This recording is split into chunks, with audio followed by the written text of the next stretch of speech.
মারা গেছে, কেউ বলতে পারে না। তাহলে এর মাধ্যমে আমাদের শিক্ষা গ্রহণ করা উচিত যে আসলে যদি বাসাতে থাকি, একটু মোবাইলের মাধ্যমে যদি ফেসবুক দেখি, একটু ইউটিউব দেখি, হয়তো গুনাহের বিষয়গুলো আমার চোখের সামনে আসবে। কিন্তু এখন যদি আমি মাহফিলের প্যান্ডেলের নিচে যাই, তাহলে রাসূল আকরাম সাল্লাল্লাহু আলাইহি ওয়াসাল্লাম বলেন, মান খরাজা লিতালাবিল ইলমি ফাহুয়া ফি সাবিলিল্লাহি হাত্তা ইয়ারজিআ, মুত্তাফাকুন আলাইহি। বুখারী এবং মুসলিমের riwayat।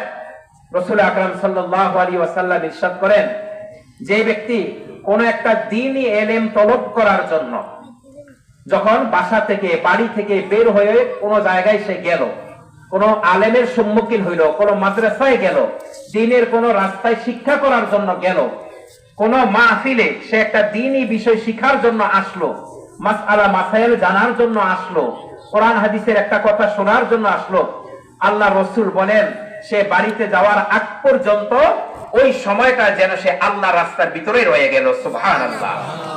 আর এইখানে যদি সে মারা যায়, আল্লাহ রাসূল বলেন সে যেন আল্লাহর রাস্তায় শাহাদাতের মৃত্যুবরণ করলো। সুবহানাল্লাহ। তাহলে মৃত্যু তো মানুষের অনেক ভাবে হয়, অসুখ বিসুখ হয়ে হয়, অ্যাক্সিডেন্ট হয়ে হয়, আগুনে পুড়ে হয়, রাস্তাঘাটে বিভিন্ন জায়গায় মানুষের হাতে কেউ নিহত হয়। তো মৃত্যু অনেক ভাবে হয়, কিন্তু তার মধ্যে শাহাদাতের মৃত্যু আল্লাহ তাআলার কাছে সবচাইতে বেশি মর্যাদাপূর্ণ। এই জন্য এখানে থাইকা যদি মৃত্যু হয়, আল্লাহ রাসূলের ভাষ্য অনুযায়ী যেন এটা জান্নাতের বাগানের ভিতরে মৃত্যু হয়েছে। সুবহানাল্লাহ।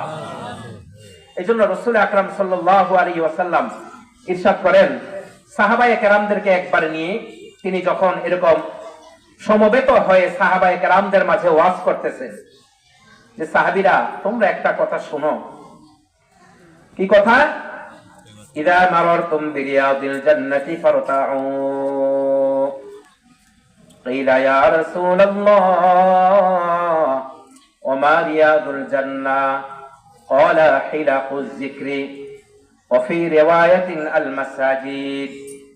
নবী আলাইহিস সালাতু ওয়াস সালাম সাহাবায়ে কেরামদেরকে আজকের এই মজলিসের মতন, সামনে এরকম মজলিসের মতন উপস্থিত হয়ে আল্লাহর রাসূল বয়ান করতেছেন, ও সাহাবীরা শোনো, ইযা মারারতুম বিরিয়াদিল জান্নাহ, যখন তোমরা জান্নাতের বাগানের পাশ দিয়ে যাও, ফারতাউ, তার থেকে তোমরা ফল ভোগ করো। সাহাবায়ে কেরাম আরজ করলেন, ইয়া রাসূলুল্লাহ, ইয়া হাবিবাল্লাহ, জান্নাতের বাগান কি এবং সেখানের মধ্যে ফল ভোগ করার অর্থ কি? আল্লাহর রাসূল বললেন, দুনিয়ার মধ্যে যেই জায়গায় কোরআন এবং হাদিসের আলোচনা হয়, যেই জায়গায় আল্লাহ